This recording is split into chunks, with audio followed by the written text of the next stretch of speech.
So the sleeve is the first of the metabolic surgeries we're going to talk about. And what you see here is a picture of the esophagus. This is the whole stomach, and that's the duodenum or duodenum, or first part of the small intestine. What we do here is we separate the stomach off by removing about 80% of this portion of the stomach. Okay? So we take it out. And what we leave is this banana-shaped, comma-shaped, or half-moon reservoir called the sleeve. Now, a little background on the sleeve. Excuse me, this sleeve gastrectomy is actually part of the duodenal switch surgery. It was first performed in an open form in 1988 as part of the duodenal switch surgery. It was first performed laparoscopically and as an intention of a staging type thing in 1999 by Michel Gagne. We tell people that they should expect, if they're successful with the sleeves, to lose about 60% of their excess body weight at a year. There was the second annual international consensus on the sleeve in Miami last year as part of this consensus. It's about a year ago. The next one is, the third one is going to be this December in New York.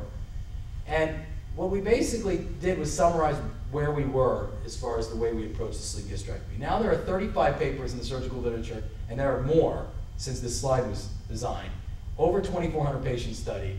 The mortality rate, about 1.9 per 1,000. That's 0.19%. So the band is 0.1%, 1 in 1,000. The sleeve, 0.19 or 1.9 per 1,000.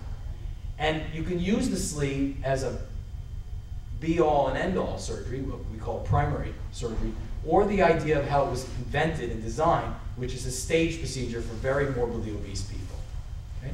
And the conclusion also was that it was a very effective bariatric surgery. Now the advantage of the sleeve is that you get this gastric restriction because you make the stomach smaller, but you get the metabolic part because you remove this portion of the stomach. 90% of the body's ghrelin, G-H-R-E-L-I-N, ghrelin, does anybody know here, ever heard of ghrelin? Ghrelin is the appetite hormone. So ghrelin, 90% of our ghrelin lives in this part of the stomach called the fundus, and we remove this portion of the stomach. So this is a very good operation for taking hunger away.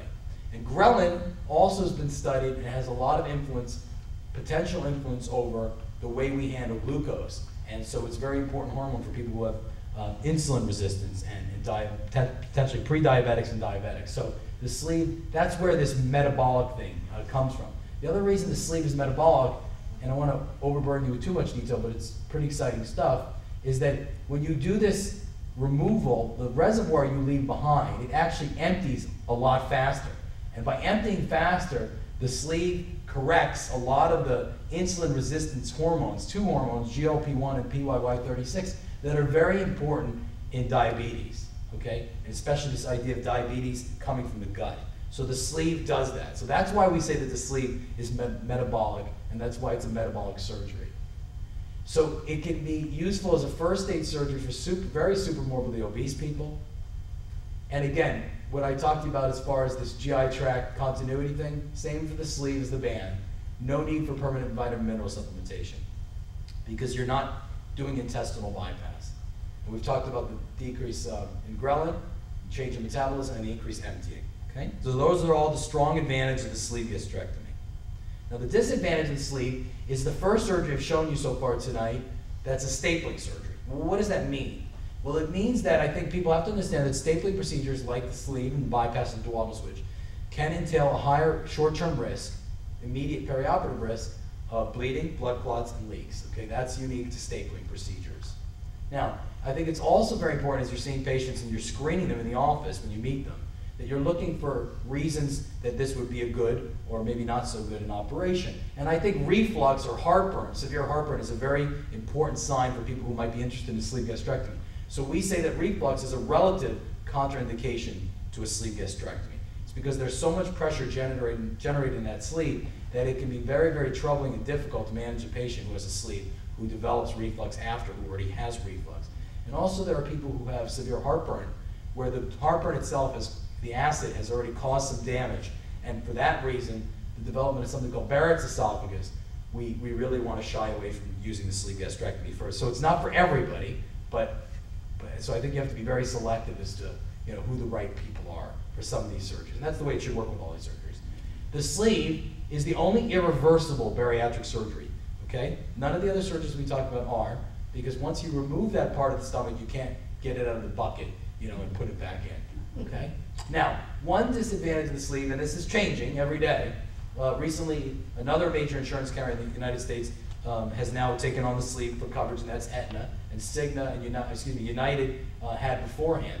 But there is still a relative lack of insurance coverage for people who are interested in sleeve gastrectomy. For example, Medicare hasn't yet decided that they will endorse the sleeve and pay for it. So we're still waiting for those things to happen. Now the sleeve is a newer surgery to be used as a single stage surgery. Remember we said its background is staging patients. So there's a very limited amount of long-term, quality long-term data, and that's more than 5-year data. So we tell people that, and the ones that go for it have to just understand the data's not there yet long-term. So what does that mean? It means we don't really know if the durability of weight loss is there, if there's going to be a need for the second stage surgery the way the sleeve was designed.